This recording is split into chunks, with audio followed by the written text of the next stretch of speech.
effects of heavy metals like mercury and other toxins, etc., that we found so high levels of in whales and other apex predators from mainly the process is called bioaccumulation. Everything that we dump down the sink, everything ends up in the ocean.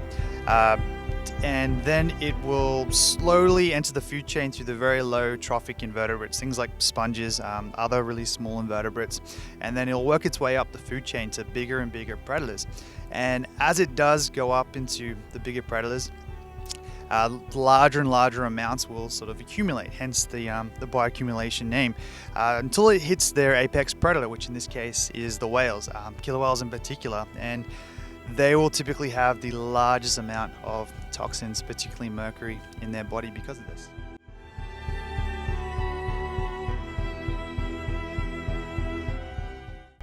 It can affect them in numerous ways that we're aware of. Typically what happens is they can't metabolize this stuff, so they're like us, we'll store it in our fat. These animals, they're fat and they're blubber. Not getting the amount of food they need, then it will release those toxins from that blubber and circulate through the system, where you typically get short lifespans, not successfully reproducing as much as they should, and other sort of physical developmental issues that we're aware of.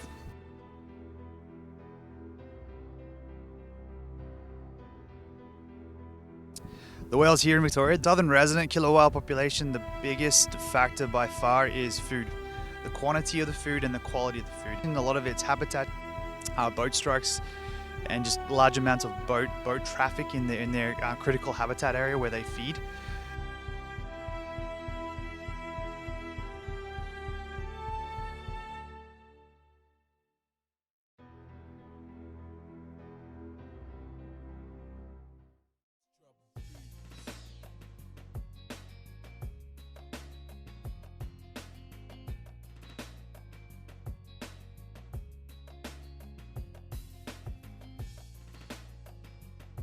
Whale watching, when done correctly, when you pass on along very much up-to-date, relevant information to people who are on board and they have this incredible experience with and a big connection to the animals on that trip, I can definitely, and I've seen it before, it can very much change people's points of view and minds and make them very much aware of the reality of what's happening out on the ocean, what's happening to these whales, and what's required to help ensure their survival and longevity for the decades and decades to come.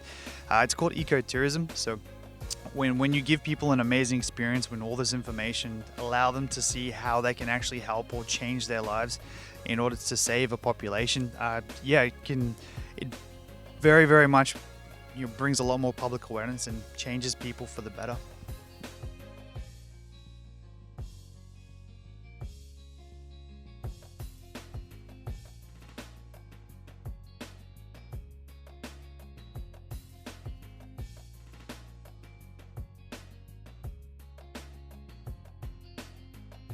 Go outside, come on a tour, see the animals, stare outside and look at the ferry.